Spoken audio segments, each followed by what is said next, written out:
Hey hi friends. So last எபிசோடில் நம்ம ஹீரோயினுக்கு தெரிய வந்திருக்கும், சில வருஷத்துக்கு முன்னாடி அந்த எஸ் குரூப்பை எதிர்த்து நடந்த ஒரு போராட்டத்தில் ஹீரோவோட அப்பாவும் பாதிக்கப்பட்டிருக்காரு. ஹீரோவோட அப்பாவும் பாதிக்கப்பட்டு இப்போ வரைக்கும் ஹாஸ்பிட்டலில் படுத்த படுக்கையாக இருந்திருப்பாரு. ஸோ இதுக்காக கண்டிப்பாக நம்ம அந்த எஸ் குரூப்பை பழி வாங்கி ஆகணும் அப்படின்னு சொல்லி ஹீரோ கிட்ட, இதுக்கப்புறம் நானும் உன்னுடைய பக்கம் தான், நீ என்ன சொன்னாலும் கேட்பேன் அப்படின்னு சொல்லியிருப்பா. ஸோ இதுக்கப்புறம் நடக்க போகிறத நம்ம இந்த எபிசோடில் பார்க்கலாம். ஸ்டார்டிங் சீனில் அடுத்து நம்ம ஹீரோவுடைய ஃப்ரெண்டு அந்த கிம்ன்ற ஒரு ஜட்ஜ் இருப்பான்ல, அவன் பார்த்தீங்கன்னா இப்போ நம்ம காங்கோடைய அசிஸ்டன்ட் கிட்ட பேசிட்டு இருக்கான். ஆக்சுவலாக அவன் என்ன சொல்கிறான்னு பார்த்தீங்கன்னா, ஒரு ரிப்போர்ட் கொடுக்குறான். இந்த ரிப்போர்ட்டில் ஒரு கேஸ் இருக்குது, இந்த கேஸில் நாங்கள் என்ன சொல்கிறோமோ அதை நீ அப்படியே போய் அந்த கேஸில் சொல்லணும், சரியா அப்படின்னு சொல்லி அந்த அசிஸ்டன்ட் சொல்லும்போது கிம்மோ, ஓகே சார், இதே மாதிரி நிறைய வேலை எனக்கு கொடுங்க, நீங்கள் என்ன சொன்னாலும் நான் கேட்பேன் அப்படின்ற மாதிரி சொல்லிட்டு அந்த கேஸில் அவன் என்ன ஜட்மெண்ட் கொடுக்கணும் அப்படின்ற அந்த ரிப்போர்ட்டை பார்த்தீங்கன்னா அவன் வாங்கிக்கிறான். இது எல்லாத்தையுமே நம்ம ஹீரோவுடைய சீனியர் ஆஃபீஸரும் ஒரு இடத்துல இருந்து பார்த்துட்டு தான் இருப்பாரு. அவருக்கு செம்ம காண்டா இருக்குது, இப்படி பணத்துக்காக வேலை பார்க்கறதுக்கு நீ வேற ஏதாவது ஒன்று போய் பண்ணலாமே அப்படின்ற மாதிரி பார்க்க, நெக்ஸ்ட் சீன்லேயே அந்த கிம்மு பார்த்தீங்கன்னா கோர்ட்டுக்கு போயிட்டு அவனுக்கு கொடுக்கப்பட்ட அந்த கேஸில் அவன் என்ன ஜட்மெண்ட் கொடுக்கணும் அப்படின்றத பார்த்தீங்கன்னா ஒரு ரிப்போர்ட் கொடுத்துருப்பாங்கல்ல, அது அப்படியே வந்து சொல்லிக்கிட்டு இருக்கான். அதாவது ஒரு ஃபேமிலியில் ஒரு அப்பா இறந்து போயிருக்காரு, அவர்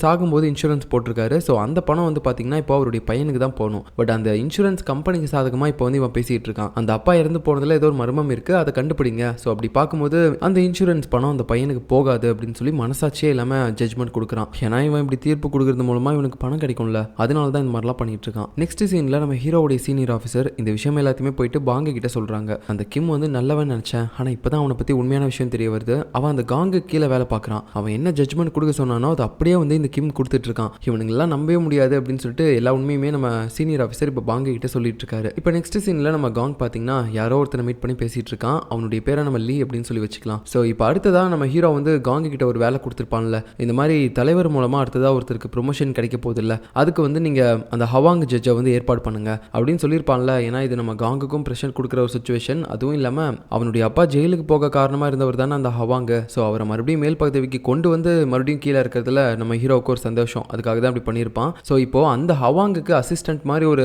ஜட்ஜ் இருக்கணும் அப்படின்னு சொல்லி தான் இந்த லீயை ஏற்பாடு பண்ணியிருக்கான் நம்ம காங்கு. இப்போ அதை பற்றி தான் இந்த லீ கிட்ட காங் பேசிகிட்டு இருக்கான். நீ அந்த ஹவாங்குக்கு என்னென்ன வேணுமோ அது எல்லாமே பார்த்து பண்ணு அவனுடைய ப்ரொமோஷனுக்கு, சரியா அப்படின்னு சொல்ல, சரி ஓகே சார் அப்படின்னு சொல்லிட்டு அந்த லீயும் பார்த்தீங்கன்னா வெளியே போவான். இப்படி அவன் போகும்போது கரெக்டாக நம்ம ஹீரோயின் பார்த்தீங்கன்னா அவனுடைய காது பட ஃபோன் பேசிட்டு போயிட்டு இருக்கா. என்ன சொல்கிறீங்க, கிரிப்டோ இப்போ அந்தளவுக்கு டிமாண்டில் இருக்கா என்ன, நிறைய பேர் இப்போ அது ஏறும்னு சொல்லிட்டு இருக்காங்க, அப்போ அதில் இன்வெஸ்ட்மெண்ட் பண்ணோம்னா நமக்கு நிறைய லாபம் கிடைக்குமா அப்படின்னு சொல்லிட்டு ஒரு மாதிரி பேசிட்டே போகும்போது இதை வந்து இந்த லீ கேட்டுட்டு இருக்கான். ஏன்னா இவனுக்கு பார்த்தீங்கன்னா இந்த பங்குச்சந்தையெல்லாம் இன்வெஸ்ட்மெண்ட் பண்ணணும் அப்படின்னு சொல்லி ரொம்ப ஆசை. அதனால தான் ஹீரோயின் இந்த மாதிரி கிரிப்டோ அது இதுன்னு பேசும்போது இவன் நல்லா ஒட்டு கேட்டுட்டே இருக்கான். இந்த இடத்துல நம்ம ஹீரோயினோட ஐடி கார்டை பார்த்து அவளுடைய நேம் என்ன அப்படின்றதையும் அவன் நோட் பண்ணிக்கிறான். கட் பண்ண நெக்ஸ்ட் சீனில் நம்ம ஹீரோ பார்த்தீங்கன்னா இப்போ பார்க்க மீட் பண்ணி பேசுகிறான். பார்க்குக்கு ஒரு மாதிரி காண்டா இருக்கு அவனை பார்க்கும்போது. ஏன்னா லாஸ்ட்டாக நம்ம ஹீரோவால் தான் அந்த அசம்பிளி மேன் கேஸில் இவன் விசாரிக்க போயிட்டு அந்த அசம்பிளி மேனோட சேர்த்து இவனையும் கொலை பண்ண ட்ரை பண்ணியிருப்பாங்க. பட் எப்படியோ கடைசியாக நம்ம பார்க்க வந்து தப்பிச்சிருப்பான். இப்போ அதை பற்றி தான் ஹீரோ கிட்ட கேட்டுட்டு இருக்கான். நீ எந்த விஷயத்தையும் என்கிட்ட தெளிவாக சொல்ல மாட்டுற, அரையும் குறையுமா சொல்லி என்ன பெரிய பிரச்சனையில மாட்டி விட்டுட்டு இருக்க, இப்பயாவது உண்மையை சொல்லு, இதுக்கெல்லாம் யார் காரணம் அப்படின்னு சொல்லி கேட்கும்போது, இங்கே பாரு நான் எல்லாத்தையுமே தெளிவாக சொல்கிறேன், காங் தான் எல்லாத்துக்கு பின்னாடியும் இருக்கான். அன்னைக்கு அந்த அசம்பிளிமேன் கேஸில் நீ விசாரிக்கும் போது நீயும் ஏதாவது உண்மையெல்லாம் கண்டுபிடிச்சிருவியோ அப்படின்னு சொல்லி தான் உன்னையும் சேர்த்து கொலை பண்ண ட்ரை பண்ணான். பட் உன் அதிர்ஷ்டம், நீ அன்னைக்கு தப்பிச்சிட்ட. பட் இப்போ நான் பண்ண போகிறது எல்லாமே அந்த காங்கை முழுமையாக அழிக்கணும் அப்படின்னு சொல்லி தான். நான் இப்போ காங்குக்கு ஒரு வேலை கொடுத்துருக்கேன், தலைவர் மூலமாக அடுத்தது அந்த ஹவாங்கை வந்து ப்ரொமோஷன் கொடுத்து மேல் பதவிக்கு கொண்டு போகணும் அப்படின்னு சொல்லி. அதுக்காக அவன் இன்னொரு ஆளை ஏற்பாடு பண்ணியிருக்கான். அவன் பேர் தான் லீ. அவனுக்கு இந்த கிரிப்டோ அப்புறம் ஸ்டாக்ஸில் இன்வெஸ்ட்மெண்ட் பண்ணுறதுலாம் அதிக இன்ட்ரெஸ்ட் இருக்குது. நீ எப்படியாவது அவன்கிட்ட ஒரு சில விஷயங்களை பற்றி பேசி இந்த கிரிப்டோவில் இன்வெஸ்ட்மெண்ட் பண்ணுறதை பற்றி சொல்லிடு. நான் ஆல்ரெடி ஹீரோயினை பயன்படுத்தி அவனுக்கு இந்த கிரிப்டோவில் இன்வெஸ்ட்மெண்ட் பண்ணுறதை பற்றி கொஞ்சம் தெரியப்படுத்திருக்கேன். நீயும் எப்படியாவது இது தெரியப்படுத்திட்டுன்னு வச்சுக்கோயேன், அவங்ககிட்ட நம்ம ஒரு ஸ்கேம் பண்ணலாம் அப்படின்னு சொல்லும்போது நம்ம பார்க்குக்கு ஸ்டார்டிங்கில் இதில் நம்பிக்கையே இல்லை. ஸோ அது மட்டும் இல்லாமல் இப்போ தான் நமக்கு இன்னொரு விஷயம் தெரிய வருது. இதுக்கு முன்னாடி நம்ம ஹீரோயினும் இந்த லீக்கு கேட்குற மாதிரி ஃபோனில் கிரிப்டோ பற்றிலாம் பேசியிருப்பாள்ல, அதுவும் நம்ம ஹீரோவோட பிளான் தான் போல. அப்புறம் இந்த லீ வந்து எப்பயுமே வழக்கமாக ஒரு இடத்துக்கு கோல்ஃப் விளையாட போவான். அந்த இடத்துக்கு இப்போ நம்ம பார்க்கும் பார்த்தீங்கன்னா ஒரு பெரிய பணக்கார மாதிரி அப்படியே கோல்ஃப் விளையாடுறதுக்காக வருவான். அப்போ அந்த டைமில் அந்த லீ வந்து இப்போ ஃபோனில் இந்த கிரிப்டோ பற்றிலாம் பார்த்துட்டு இருக்கிறது அவன் நோட் பண்ணிட்டு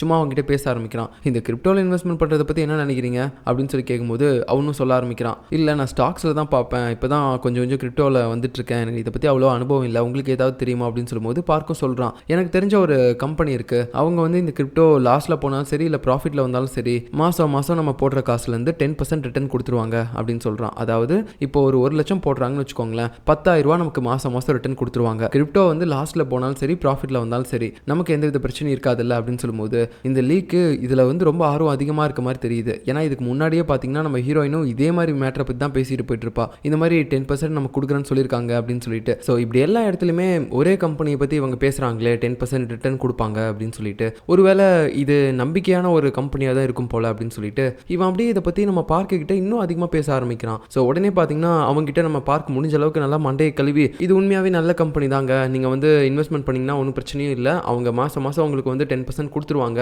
எப்படி பார்த்தாலும் கிரிப்டோ மேலே போனாலும் சரி கீழே வந்தாலும் சரி உங்கள் பணம் வந்து சேஃபாக இருக்கும், 10% வந்துட்டே இருக்கும் அப்படின்னு சொல்லும்போது இந்த லீக்கும் கொஞ்சம் ஆசை வந்த மாதிரி தெரியுது. நெக்ஸ்ட் சீனில் பார்த்தீங்கன்னா நம்ம பார்க்க இதெல்லாம் அவன்கிட்ட பேசிட்டு வெளியே வரும்போது ஹீரோ கிட்ட கால் பண்ணி, டேய் நான் ஏதோ அவனை ரொம்ப கஷ்டப்பட்டு கன்வின்ஸ் பண்ணணும் அப்படின்னு நினச்சிட்டு இருந்தேன், ஆனால் போன உடனே அவனே இன்வெஸ்ட்மெண்ட் பண்ணுறத பற்றிலாம் கேட்டுக்கிட்டு வலிஞ்சிக்கிட்டு பேசிட்டு இருக்கான்டா என்கிட்ட, என் வேலை முடிஞ்சிருச்சு, இதுக்கப்புறம் நீ பார்த்துக்கோ அப்படின்னு சொல்லிட்டு ஹீரோ கிட்ட பேசிட்டு போயிடுறான். நெக்ஸ்ட் சீனில் நம்ம ஹீரோ பார்த்தீங்கன்னா காங்கை மீட் பண்ணி பேசிட்டு இருக்கான். காங் தான் கூப்பிட்டுருப்பான் போல. ரெண்டு பேரும் சாப்பிட்டுட்டே இருக்கும்போது நம்ம ஹீரோ சொல்கிறான், இந்த மாதிரி நீங்கள் பண்ண எல்லா ஹெல்ப்புக்குமே ரொம்ப தேங்க்ஸ், எனக்காக இப்போ அந்த ஹவாங்குக்கு நீங்கள் மறுபடியும் ப்ரொமோஷன் கொடுக்க போகிறீங்க, அவனை மேலே ஏற்றுற மாதிரி ஏற்றி அவனை அவமானப்படுத்தி கீழே தள்ளுறதுல எனக்கு ரொம்ப சந்தோஷமாக இருக்குது, அதுவும் இல்லாமல் அந்த ஹவாங்குடைய பையனை பற்றின டாக்குமெண்ட்ஸ்லாம் நீங்கள் என்கிட்ட கொடுத்தீங்கல்ல அதுக்கும் எனக்கு ரொம்ப தேங்க்ஸ் அப்படின்ற மாதிரி சொல்கிறான். அதாவது நம்ம ஹீரோ இப்போ அவன் அப்பாவுக்காக பழிவாங்க துடிக்கிறான்ல அந்த ஹவாங் அப்படின்ற ஜட்ஜை, அவனுக்கு ஒரு பையன் இருக்கான். அவன் பார்த்தீங்கன்னா நிறைய மொல்ல மாதிரித்தனம்லாம் பண்ணியிருக்கான். இந்த மிலிட்டரி சர்வீஸை பற்றி இதுக்கு முன்னாடி சொல்லியிருப்பான்ல, அதில் அவன் எந்த சர்வீஸுமே பண்ணாமல் எல்லாமே பண்ண மாதிரி கணக்கு காட்டியிருப்பான் போல. மொத்தத்தில் இந்த பெரிய இடத்து பசங்க எவனுமே உருப்படியாக இருக்க மாட்டானுங்க போல, எல்லாருமே ஏதாவது ஒரு மொல்ல மாதிரித்தனம் பண்ணிட்டு தான் இருக்கானுங்க. ஸோ இப்படியா அந்த ஹவாங்கோட பையன் பண்ண ஃப்ராட் வேலை பற்றிலாம் நிறைய டாக்குமெண்ட்ஸ் நம்ம காங் ஹீரோ கிட்ட கொடுத்துருக்கான். ஏன்னா இதை வச்சும் அந்த ஹவாங்க நம்ம ஏதாவது பிளாக்மெயில் பண்ணலாம் அப்படின்னு சொல்லி தான் நம்ம ஹீரோ கிட்ட கொடுத்துருப்பான். இதுக்கு தான் நம்ம ஹீரோ வந்து தேங்க்ஸ் சொல்கிறான். நம்ம காங்கும் அதை பார்த்துட்டு, பரவாயில்லடா எனக்காக நீ எவ்வளோ வேலை பண்ணியிருக்க, முக்கியமாக அந்த ஆஃபீஸர் ஜாக்கை அவன் வேலையை விட்டு தூக்கிறதுக்கு நீ தானே எனக்கு ஹெல்ப் பண்ண அப்படின்ற மாதிரிலாம் சொல்லிட்டு இருக்கான். ஸோ போக போக காங்கும் ஹீரோவும் ஒரு நல்ல ஃப்ரெண்ட்ஸ் மாதிரி தெரிய ஆரம்பிக்கிறாங்க. பட் நம்ம ஹீரோ வந்து பார்த்தீங்கன்னா காங்கை பழி வாங்குறதுக்காக தான் அவன் கூட இப்படி இருக்கான். அந்த நேரத்தில் நம்ம காங்கோட அடியால் பார்த்தீங்கன்னா அவங்க கிட்ட பேசுறதுக்காக அங்கே வரும்போது எங்கே நம்ம ஹீரோ காங்கோட அடியாலை பார்த்துருக்கூடாது அப்படின்னு சொல்லிட்டு காங் பார்த்தீங்கன்னா அப்படியே கண்ணை காட்டுறான், இங்கே வராத போ அப்படின்னு சொல்லிட்டு. அதனால அவனும் அப்படியே அங்கேருந்து போயிடுறான். பட் நம்ம ஹீரோ வந்து ஆல்ரெடி பார்த்துட்டான். அதுவும் இல்லாமல் அவனுக்கு ஏற்கனவே தெரியும்ல காங்கோடைய அடியால் யாரு அப்படின்னு சொல்லிட்டு. ஸோ அதனால இவன் அதை பெருசாக எடுத்துக்கல. அப்புறம் நம்ம ஹீரோ பேசலாம் முடிச்சுட்டு அங்கேருந்து போகும்போது காங்கோடைய அடியால் பார்த்தீங்கன்னா இப்போ காங்க கிட்ட வந்து பேசிட்டு இருக்கான். சார் நான் நிறைய விஷயத்தில் உங்ககிட்ட சொல்லியிருக்கேன், எனக்கு இவன் மேலே ஏதோ சந்தேகமாக இருக்குது, குறிப்பாக அந்த மேயரை காப்பாற்ற வந்தது கூட இவன் தான்ற மாதிரி எனக்கு தோணுச்சுன்னு சொன்னேன், ஆனால் நீங்கள் இப்போ இவனை கூப்பிட்டே உங்களுடைய டீமில் சேர்த்து பேசிகிட்டு இருக்கீங்க அப்படின்னு அவன் கேட்க நம்ம காங்கம், இல்லைடா எனக்கு இவன் மேலே நம்பிக்கை இருக்கு, இதுக்கு மேலே நம்ம வந்து அவன் மேலே சந்தேகம் எதுவும் பட வேணாம், அதனால தேவையில்லாத விஷயத்தை பற்றிலாம் பேசாமல் நான் சொல்கிறத மட்டும் கேளு அப்படின்னு சொல்கிறான். இப்போ நெக்ஸ்ட் சீனில் நம்ம ஹீரோவும் அவனுடைய ஃப்ரெண்டு டோலும் அந்த டோலோடைய சூப்பர் மார்க்கெட் இருக்கும்ல அங்கே தான் போகிறாங்க. அதான் அந்த டோலோட சூப்பர் மார்க்கெட்டில் அங்கே கூட ஒரு பொண்ணுக்கு வேலை போட்டு கொடுத்துருப்பாங்கல்ல, அந்த வயசான பாட்டியோடைய பேத்தி, நான் கூட யாங்கன்னு சொல்லியிருப்பேன். ஸோ அந்த பொண்ணு பார்த்தீங்கன்னா இப்போ படிச்சுட்டு இருக்கா. ஏன்னா அவளுக்கு இன்னும் கொஞ்சம் நாள் எக்ஸாம் வரப்போகுது போல். ஸோ இப்படி அவள் படிக்கிறதா இவங்க ரெண்டு பேரும் வெளியிருந்து பார்த்துட்டு இருக்காங்க. பாத்தியா பொண்ணு எவ்வளோ பொறுப்பாக இருக்கிறா அப்படின்னு சொல்லிட்டு. அந்த நேரத்தில் ஏதோ ஒரு சிகரெட் வாங்கணும் அப்படின்னு சொல்லிட்டு ஒரு கஸ்டமர் உள்ளே போக வரும்போது நம்ம டோல் இருக்கான்ல, ஆக்சுவலாக அது அவனுடைய கடை தான். அவனே பார்த்தீங்கன்னா அவன் கடையை பற்றி தப்பு தப்பாக பேசுகிறான். யோ இங்கே எதுவுமே வாங்காதையா, எல்லாம் கெட்டு போனதா வச்சிருக்காங்க, எனக்கு கூட உடம்பு சரியில்லாமல் போயிடுச்சு, நேற்றுலேருந்து பாரு நிற்காம போயிட்டே இருக்குது பேதி அப்படின்னு சொல்லும்போது, இல்லை நான் சிகரெட் தான் வாங்க வந்தேன் அப்படின்னு சொல்லும்போது, இதே சிகரெட் வாங்க வந்தியா, டேய் இங்கே பாரு சிகரெட் குடிக்கிறது நாட்டுக்கும் வீட்டுக்கும் பக்கத்தில் இருக்கிறவனுக்கும் கேடு, இதெல்லாம் நீ பண்ணக்கூடாது, ஒழுங்கா இங்கேருந்து போ அப்படின்னு சொல்லிட்டு இவங்க ரெண்டு பேரும் பார்த்தீங்கன்னா ஏதோ பாடி கார்டு மாதிரி வெளியே நிற்கிறாங்க. அந்த பொண்ணு படிக்கணும், எவனையும் உள்ளே விடக்கூடாது அப்படின்னு சொல்லிட்டு. வியாபாரம் போனால் கூட பரவாயில்ல, அந்த பொண்ணு நல்லா இருக்கணும் அப்படின்றதுக்காக நம்ம டோலும் இதெல்லாம் பண்ணிட்டு இருக்கான். அதுக்கப்புறம் இவங்க ரெண்டு பேரும் ஒரு கடைக்கு சாப்பிட்றதுக்கு போகிறாங்க. நம்ம டோல் பார்த்தீங்கன்னா இதுக்கு முன்னாடி ஸ்டார்டிங்கில் ஒரு வசூல் பண்ணுறதுக்காக ஒரு கடைக்கு வந்திருப்பான்ல, அந்த கடையில் தான் இப்போ இருப்பான். ஸோ அந்த லேடி வந்து என்ன சொல்கிறாங்கன்னா, டோல் இந்த மாதிரி கடையை கொஞ்சம் நேரம் பார்த்துக்கோ, நான் டெலிவரி பண்ணிட்டு வந்துடுறேன் அப்படின்னு சொல்லும்போது, ஓகே நீங்கள் போங்க நான் பார்த்துக்கிறேன் அப்படின்னு சொல்லும்போது நம்ம ஹீரோவும் கேட்குறான், ஆமாம் நீ சின்ன வயசில் இங்கே வேலை பார்த்தேன்னு சொல்லுவல்ல, என்ன மாதிரியான வேலையெல்லாம் பார்த்த அப்படின்னு சொல்லி கேட்கும்போது, அவ்வளோதானே நான் சொல்லிக் கொடுக்குறேன் வா அப்படின்னு சொல்லிட்டு இந்த கடையில் பார்த்தீங்கன்னா நிறைய பிளேட்லாம் இருக்கும். அது எல்லாத்தையுமே நம்ம ஹீரோவை கூட்டு போயிட்டு கழுவ விட்டுட்டு இருக்கான். ஹீரோவால் சுத்தமாக முடியல, கையெல்லாம் வலிக்குது, டே நீயே தயவு செஞ்சு இதெல்லாம் வலிக்கிறா, என்னால் முடியலடா அப்படின்னு சொல்லும்போது, டேய் அப்படிலாம் சொல்லக்கூடாது விளக்கு அப்படின்னு சொல்லி அவனை கம்பல் பண்ணி விளக்க வைக்கிறான். அந்த நேரத்தில் அங்கே ஒரு போயிட்டு இருக்குமா, அதை அடிக்க போறேன்னு சொல்லிட்டு நம்ம ஹீரோ அங்கிருந்து விலைக்கு வச்ச பாத்திரம் எல்லாத்தையுமே தட்டி விட்டு உடச்சிடறான். இதை பார்த்து அவனுடைய ஃப்ரெண்டு டோலும் கத்திக்கிட்டு இருக்கான். அப்புறமேட்டு மிச்சம் இந்த சாப்பாடு இவங்க ரெண்டு பேர் சாப்பிடும்போது அந்த லேடியும் டெலிவரி பண்ணிட்டு வருவாங்க. நீங்க தான் இதெல்லாம் கழுவி வச்சிங்களா, சரி இந்தாங்க கொஞ்சம் காசு வச்சுக்கோங்க அப்படின்னு சொல்லிட்டு காசும் கொடுப்பாங்க. நம்ம டோல் அதை எடுத்துக்கிட்டு, பாத்தியா இந்த மாதிரி தான் நான் சம்பாதிப்பேன் அப்படின்னு சொல்லிட்டு கொஞ்சம் ஹீரோவுக்கும் கொடுத்துட்டு அப்புறம் அந்த சாப்பாடையும் ஊட்டி விடுவான் பாருங்க. இப்படி நிறைய ஒர்க் பண்ணிட்டு சாப்பிடும்போது அந்த சாப்பாடே ஒரு அமிர்த மாதிரி இருக்கு அப்படின்னு சொல்லிட்டு ஹீரோவும் ருசிச்சு சாப்பிட்றான். அந்த நேரத்தில் டோல் கேட்குறான், டே இந்த மாதிரி நீ சொன்ன எல்லா ஏற்பாடுமே ரெடிடா, கரெக்டாக ஒரு ரூமையும் ஏற்பாடு பண்ணிட்டேன், ஆளுங்களையும் ஏற்பாடு பண்ணிட்டேன், எல்லாருமே பர்ஃபெக்டான ஆக்டர்ஸ், ஆனால் நீ இதெல்லாம் எதுக்காக ரெடி பண்ண சொன்னதாண்டா தெரியல அப்படின்னு சொல்லும்போது, சொல்கிறேன்டா நாளைக்கு பாரு அப்படின்னு சொல்லிட்டு கரெக்டாக பார்த்தீங்கன்னா இப்போ நாளைக்கு காலையில் நம்ம டோல் ஏற்பாடு பண்ணி வச்சு அந்த ஆளுங்க எல்லாருமே ஒரு இடத்துல இருப்பாங்க. ஸோ இது வந்து பார்த்தீங்கன்னா ஒரு இன்வெஸ்ட்மெண்ட் பண்ணக்கூடிய ஒரு ஏஜென்சி. அதாவது மக்கள் இவங்க கிட்ட பணத்தை கொடுத்தாங்க அப்படின்னா இவங்க வந்து அது கிரிப்டோவில் இன்வெஸ்ட்மெண்ட் பண்ணி அந்த கிரிப்டோ மேலே போனாலும் சரி இல்லை கீழே வந்தாலும் சரி இவங்க மாதம் 10% பார்த்தீங்கன்னா அவங்க இன்வெஸ்ட்மெண்ட் பண்ண அமௌண்ட்ல இருந்து அந்த மக்களுக்கு ரிட்டர்ன் கொடுப்பாங்க. அதாவது நம்ம ஹீரோ பார்த்தீங்கன்னா அந்த லீ அப்படின்ற ஒரு ஆள் இருப்பான்ல, அந்த ஹவாங்குக்கு ஹெல்ப் பண்ண சொல்லி லீ அப்படின்ற ஒரு ஆளை நம்ம காங் போட்டிருப்பான்ல, அந்த லீயை ஸ்கேம் பண்ணி அவங்ககிட்ட இந்த பணத்தெல்லாம் புடுங்கணும் அப்படின்னு சொல்லிட்டு அந்த ஸ்கேம்கான ஏற்பாடு தான் இது எல்லாமே. அந்த ரிப்போர்ட்டர் லேடியும் இந்த விஷயத்தில் நம்ம ஹீரோவுக்கு ஹெல்ப் பண்ணணும் அப்படின்னு சொல்லிட்டு அவளுக்கு தெரிஞ்ச ஆளுங்க நிறைய பேரை கூட்டிட்டு வந்துட்டு ஏதோ ஃபோட்டோ எடுக்கிற மாதிரி சும்மா ஆக்டிங் பண்ணிட்டு இருப்பாங்க. அதுக்கப்புறம் நம்ம ஹீரோவோட ஃப்ரெண்டு டோல் ஏற்பாடு பண்ண ஆட்கள் தான் அங்கே சுற்றி இருப்பாங்க, ஆக்டர்ஸ் எல்லாருமே. அதுலேயும் ஒருத்தன் வந்து இந்த மாதிரி இந்த கம்பெனியில் நான் இன்வெஸ்ட்மெண்ட் பண்ணதுக்கப்புறம் கொஞ்ச நாள்லேயே நான் போட்ட பணத்தை எடுத்துட்டேன், அதுக்கப்புறம் மந்த்லி அவங்க எனக்கு ரிட்டர்ன் கொடுத்துக்கிட்டே இருக்காங்க 10%, போதுன்ற அளவுக்கு கொடுக்குறாங்கன்னு வச்சுக்கோங்களேன், நான் இப்போ எதுவுமே பண்ணாமல் மாதம் எனக்கு காசு வந்துட்டு இருக்குது அப்படின்னு சொல்லிட்டு ஏதோ அடிச்சு விட்டுட்டு இருக்கான் அவன் பாட்டுக்கு. இது எல்லாத்தையுமே அந்த லீயும் கேட்டுட்டு இருக்கான், பரவாயில்லையே அப்படின்னு சொல்லிட்டு. சரியா அந்த நேரத்தில் ஹீரோவுடைய வருங்கால மனைவி அந்த ஜியோனுடைய 3வது பொண்ணு இருக்கால, அவளையும் பார்த்தீங்கன்னா அங்கே வர சொல்லியிருப்பாங்க. சும்மா இவளை என்ன ஆல்ரெடி அந்த லீக்கு தெரியும், அவளை பார்த்த உடனே இந்த லீக்கு இன்னும் கான்ஃபிடன்ஸ் வருது இந்த ஏஜென்சி மேலே. அப்படின்னா அவ்வளோ பெரிய லா ஃபார்ம் வச்சிருக்கக்கூடிய ஒருத்தருடைய பொண்ணு இந்த இடத்துக்கு வரா அப்படின்னா இது கண்டிப்பாக ஒரு நம்பிக்கையான ஏஜென்சியாக தான் இருக்கும். அதனால நான் கண்ணை மூடிட்டு இதில் பணத்தை இன்வெஸ்ட்மெண்ட் பண்ணலாம் அப்படின்ற மாதிரி லீ யோசிக்கிறான். அதுக்கப்புறம் இந்த மீட்டிங்லாம் முடிச்சுட்டு எல்லாருமே போகிறாங்க. ஸோ இந்த ஏஜென்சியோட ஓனர் மாதிரி யார் இருக்காங்க அப்படின்னு பார்த்தீங்கன்னா நம்ம ஹீரோவுடைய ஃப்ரெண்டு டோல் தான். ஸோ அவன் பார்த்தீங்கன்னா இப்போ நம்ம ஹீரோ கிட்ட வந்து சொல்லிட்டு இருக்கான், டே இந்த மாதிரி மீட்டிங் முடிஞ்சதுக்கப்புறம் அந்த லீ வந்து என்கிட்ட பணத்தை கொடுத்துட்டு போயிருக்கான்டா, ஆனால் அவனுடைய ஃபுல் அமௌண்ட்டையும் கொடுக்கல, கொஞ்சம் தான் கொடுத்துருக்கான் அப்படின்னு சொல்லும்போது, அப்படின்னா ஃபர்ஸ்ட் நம்ம அவனுக்கு நம்பிக்கையை ஏற்படுத்தணும். இப்போ அவன் கொடுத்துருக்க அந்த அமௌண்ட்லேருந்து 10% இந்த மாதம் கொடுத்துருங்க, அதை பார்த்து அவனுக்கு நம்பிக்கை அதிகமாகும், அதுக்கப்புறம் அவன்கிட்ட இருக்க முழு பணத்தையும் கொண்டு வந்து போடுவான், நாமத்தை போட்டு அனுப்பிட வேண்டியதான் அப்படின்னு சொல்லும்போது அவனும் சரி ஓகேடா அப்படின்னு சொல்கிறான். கட் பண்ண நெக்ஸ்ட் சீனில் ஹீரோவோட அப்பா ஜெயிலுக்கு போக காரணமாக இருந்த அந்த ஹவாங்கன்ற ஜட்ஜ் தான் காட்டுறாங்க. ஸோ இவருடைய பையன் கூட அந்த மிலிட்டரி சர்வீஸில் நிறைய மோசடிலாம் பண்ணியிருப்பான். அந்த விஷயத்தினால இப்போ பார்த்தீங்கன்னா அவனுக்கு மேலே கேஸ் நடந்துட்டு இருக்குது, அவனை விசாரிக்க போகிறாங்க. இது எல்லாமே நடக்கிறதுக்கு காரணம் நம்ம ஹீரோ கிட்ட இருந்த அந்த எவிடன்ஸ் தான். அது மூலமாக தான் இந்த ஹவாங்கோடைய பையனை விசாரிக்கிற அளவுக்கு கொண்டு போயிருக்காங்க. ஸோ இந்த விஷயத்தை பார்த்துட்டு இந்த ஹவாங்கும் நம்ம காங்குக்கு விடாமல் கால் பண்ணிட்டே இருக்கான், எப்படியாவது என் பையனை காப்பாற்றி ஆகணும், அவனை வந்து ஜெயிலுக்கு போக விட மாட்டேன் அப்படின்னு சொல்லிட்டு. ஆனால் நம்ம காங் அவனுடைய ஃபோனை எடுக்கவே இல்லை. இதனால அவன் ரொம்ப கோவப்பட்டுட்டு அவன் பாட்டுக்கு வேகமாக இங்கேயோ கிளம்புறான். அந்த நேரத்தில் நம்ம ரிப்போர்ட்டர் லேடி இருக்கால, அவ இவனை பார்த்துட்டு இவன் எங்க வேகமாக போறான் அப்படின்னு சொல்லிட்டு இவனை ஃபாலோ பண்ணிட்டு போக ஆரம்பிக்கிறான். இதே நேரத்தில் நம்ம காங்குக்கு மேலே இருக்கக்கூடிய அந்த தலைவர் ஒருத்தர் இருப்பான்ல, ஸோ அவனை பார்த்து இப்போ ஒருத்தர் பேசிட்டு இருக்காரு. அவர் வேற யாரும் கிடையாது, அந்த எஸ் குரூப்போடைய ஓனர். இப்போ தலைவரை பார்த்து என்ன பேசிட்டு இருக்காருன்னா, இந்த மாதிரி நான் கனடாவில் ஒரு புதிய பிரான்ச் ஓப்பன் பண்ணலான்னு இருக்கேன் எங்களுடைய எஸ் குரூப்புக்கு, அதில் ஏதாவது பிரச்சனைகள்லாம் வந்துச்சுன்னா அதை நீங்கள் தான் நல்லபடியாக முடிச்சு வைக்கணும், நான் உங்களுக்கு பணம் நிறைய தரேன் அப்படின்னு சொல்லும்போது தலைவரும் ஓகேன்னு சொல்லிடுறாரு. இந்த பைத்தியக்காரன் ஆல்ரெடி கொரியாவில் வச்சிருக்கக்கூடிய இந்த எஸ் குரூப்பை வச்சுக்கிட்டே ஒழுங்காக மெயின்டைன் பண்ண மாட்டான். இது மூலமாக நிறைய பிரச்சனைகள் வந்துட்டு இருக்குது.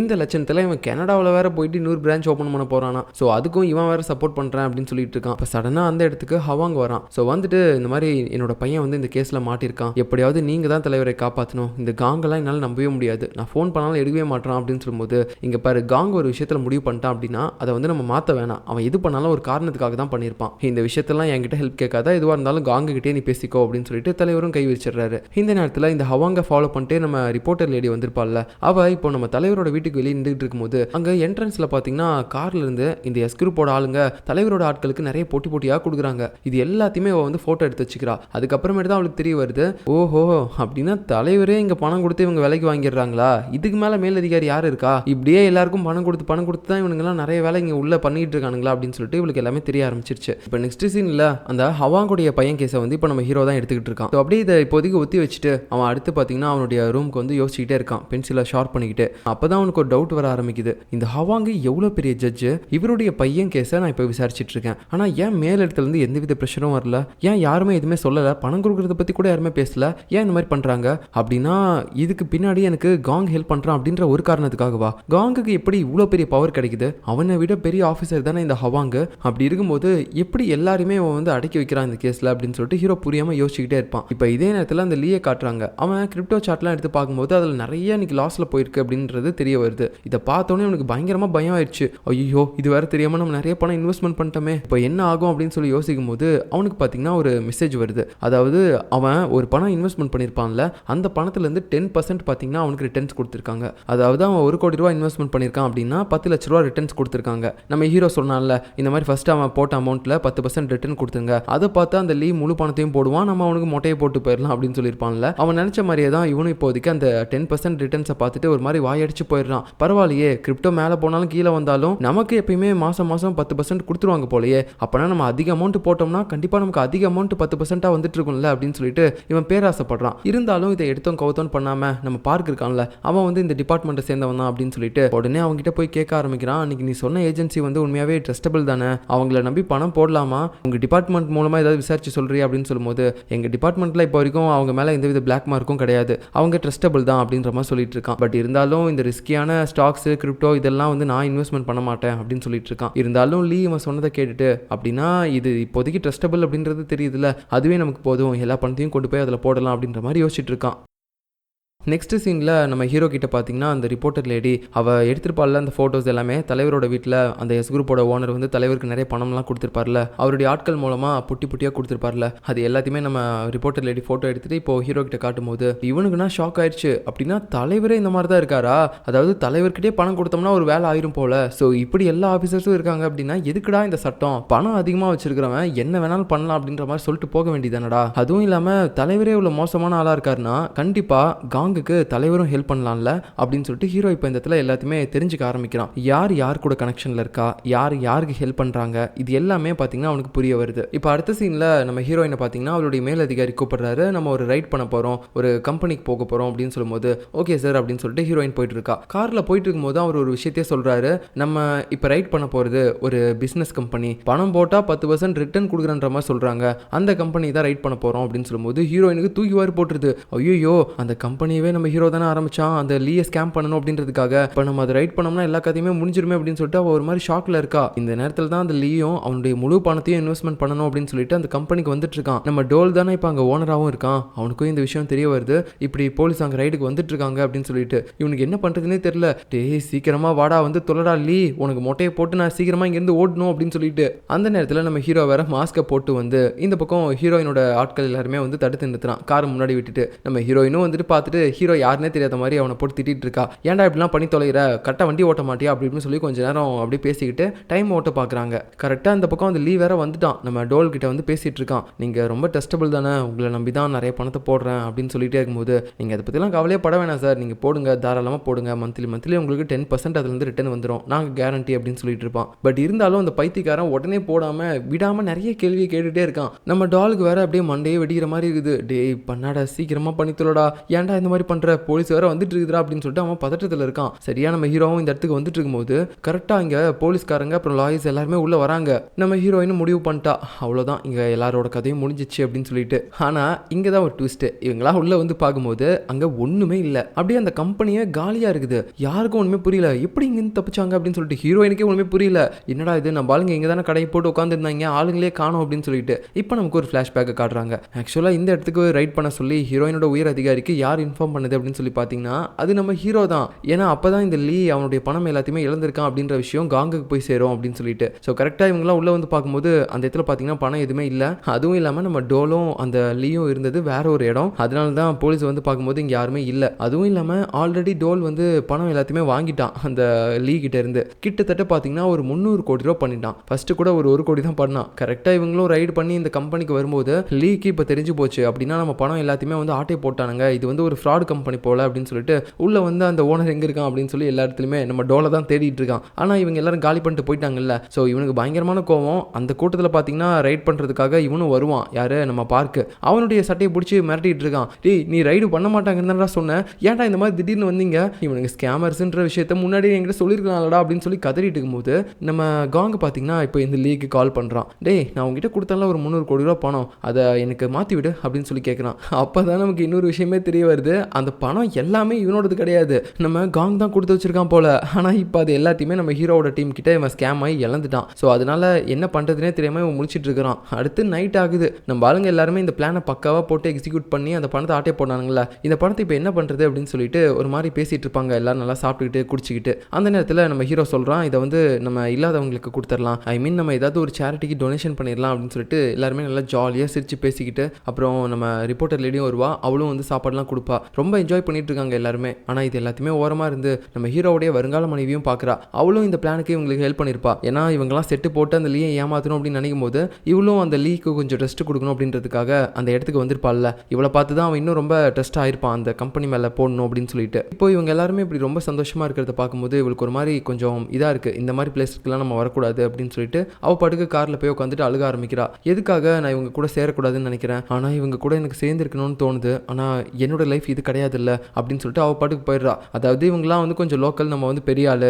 நான் வந்து இவங்க கூடலாம் சேரக்கூடாது அப்படின்ற மாதிரி நினச்சிட்டு போகிறா. ஆனால் அவளுடைய விருப்பம் பார்த்தீங்கன்னா இவங்க கூட சேர்ந்து ஒன்றா இருக்கணும் அப்படின்ட்டு தான் தோணுது. பட் இருந்தாலும் இந்த ஸ்டேட்டஸ் தான் அவளுக்கு ஒரு மாதிரி இடிக்குது போல, அங்கேருந்து போயிடுறா. இப்படி ஒரு மாதிரி புலம்பிட்டே போனது எல்லாத்தையுமே நம்ம ஹீரோவும் கேட்குறான். அவனுக்கு கொஞ்சம் வருத்தமாக தான் இருக்குது. இப்போ கட் பண்ண நெக்ஸ்ட் ஹவாங்கன்ற அந்த ஜட்ஜ் இருக்கார்ல, அவர் வந்து நம்ம காங்க கிட்ட கத்திட்டு இருக்காரு. என் பையன் இப்போ மாட்டிக்கிற ஸ்டேஜில் இருக்கான், என்ன பண்ணிட்டு இருக்க நீ? எனக்கு ப்ரொமோஷன் கிடைக்கிறதெல்லாம் ஒரு பக்கம் இருக்கட்டும், என் பையனை எப்போ காப்பாற்ற போறீங்க அப்படின்னு சொல்லி கேட்கும்போது நம்ம காங் வந்து இப்போதைக்கு அவர் சமாளிக்கணும் அப்படின்னு சொல்லி போய் சொல்லிடுறான். கவலைப்படாதீங்க, நான் மேல் இடத்துல பேசிட்டேன், உங்க பையனுக்கு எதுவும் ஆகாது அப்படின்ற மாதிரி பேசிடுறான். அதுக்கப்புறமேட்டு அந்த லீ இருக்கான்ல, அவன் வந்து இந்த விஷயத்தெல்லாம் சொல்றான். இந்த மாதிரி நீங்க கொடுத்த பணத்தை நான் ஒரு கம்பெனியில் இன்வெஸ்ட்மெண்ட் பண்ணி ஸ்கேம் ஆயிட்டேன் அப்படின்னு சொல்லும்போது, என்ன சொன்ன 300 கோடி ரூபாய் போச்சா அப்படின்னு சொல்லிட்டு கண்ணங்கண்ணமா பிடிச்சி அட்டிக்கிறான். அப்படியே ரத்தம் ஊத்துது. பட் இருந்தாலும் அவன் விடவே மாட்டான். அதுக்கப்புறம் அவனே அதை தொடச்சி விட்டு அப்படியே வாய்க்குள்ள அந்த டிஷ்யூ பேப்பர்லாம் எடுத்து சுருவி விடுறான். இதை பத்தி வேற யார்ட்டையுமே சொல்லாத, அதே சமயம் கொஞ்ச நாளைக்கு என் கண்ணில் படாம நீ மறைஞ்சேரு, அதான் உனக்கு நல்லது அப்படின்னு சொல்லிடுறான். அதுக்கப்புறம் நம்ம ஹீரோ இப்போ காங்க பார்க்கறதுக்காக வருவான். சொல்லுங்க சார், எதுக்கு கூப்பிட்டீங்க அப்படின்னு சொல்லி கேட்கும்போது, இதை பாரு அப்படின்னு சொல்லி அவன் ஏதோ டாக்குமெண்ட்டை தூக்கி போடுறான். நம்ம ஹீரோவும் அதை காரில் போய் உட்காந்து பார்க்கும்போது அவனுக்கு செம்ம அதிர்ச்சி. அதுக்கப்புறம் அவன் டேரெக்டாக ஹவாங்க மீட் பண்ண போகிறான். இந்த மாதிரி சார் உங்கள் பையனுடைய கேஸை இப்போ நான் தான் எடுத்துகிட்டு இருக்கேன் அப்படின்னு சொல்லும்போது, ஓ வாப்பா நீ தானா, சரி காங்க உங்ககிட்ட எல்லாமே பேசியிருப்பானே, நீ கொஞ்சம் பார்த்து என் பையனை சேஃபாக வெளியே எடுக்கிற மாதிரி தீர்ப்பு கொடுப்பா என்ன அப்படின்ற மாதிரி சொல்லும்போது, ஓகே சார் பார்த்து பண்ணிடலாம். அதே சமயம் காங் வந்து உங்ககிட்ட இருந்து ஒரு பென்ட்ரைவை வாங்கிட்டு வர சொன்னார் அப்படின்னு சொல்லும்போது அவனும் அதை கொடுக்குறான். ஆக்சுவலாக நம்ம காங் தான் அதை கேட்டிருப்பான். இதை வாங்கினதுக்கப்புறம் நம்ம ஹீரோ பார்த்தீங்கன்னா, அப்புறம் பையனை காப்பாற்ற சொல்லி ஏதோ கேட்டல, அதெல்லாம் பண்ண முடியாது, அவனுக்கு என்ன தண்டனையோ அதை நான் கொடுக்க தான் போகிறேன் அப்படின்னு சொல்லும்போது, ஏய் என்னடா திமிரா பேசிட்டு இருக்கு அப்படின்னு சொல்லிட்டு அவன் உடனே அடிக்க வரும்போது ஹீரோ அவனுடைய கையை பிடிச்சி திரும்ப பலாருன்னு அப்பிடுறான். அதுக்கப்புறம் நம்ம காங் இப்போ கொடுத்தாங்க டாக்குமெண்ட், அதை அவன் முன்னாடி தூக்கி போட்டு, பாரு நீ என்னென்ன வேலையெல்லாம் பார்த்துருக்கன்னு பாரு அப்படின்னு சொல்லும்போது, இப்போதான் நமக்கு ஒரு விஷயம் தெரிய வருது. அந்த டாக்குமெண்ட்ல கரெக்டாக சில வருஷங்களுக்கு முன்னாடி நம்ம ஹீரோவோட அப்பா ஜெயிலுக்கு போக காரணமாக இருந்தது இந்த ஹவாங் தானே. இவன் அந்த எஸ் குரூப்போட ஓனர் கிட்ட பணம் வாங்கிட்டு நம்ம ஹீரோவோட அப்பா மேலே எல்லா பழியுமே தூக்கி போட்டு அவரை ஜெயிலில் தள்ளியிருப்பான். அதுக்கான மொத்த எவிடன்ஸுமே தான் நம்ம காங் வந்து இப்போ ஹீரோ கிட்ட கொடுத்துருக்கான். இதெல்லாம் காட்டி கண்டிப்பாக நீ பண்ண தப்புக்கும் பையன் பண்ண தப்புக்கும் தண்டனைகள் இருக்கு, நான் அதை கொடுக்க தான் போறேன். நீ காசை வாங்கிட்டு பண்ண கேவலமான காரியத்தினால ஒரு பையன் அவன் அப்பாவை ஒரு வருஷம் இழந்திருந்தான், அதே மாதிரி ஒரு அம்மா அவங்களுடைய ஹஸ்பண்டை ஒரு வருஷம் இழந்திருந்தாங்க அப்படின்லாம் சொல்றான். இவ்வளோ பேசுறியே நீ யாரா அப்படின்னு சொல்லி கேட்கும்போது, இந்த கேஸ்ல நீ யாரை உள்ள தள்ளினியோ அவருடைய பையன்டா நான் அப்படின்னு சொல்லும்போது அப்படியே அவனுக்கு செம ஷாக் ஆயிடுது. ஸோ இதுக்கப்புறம் நடக்க போகிறத நம்ம அடுத்த எபிசோட்ல பார்க்கலாம். பாய்.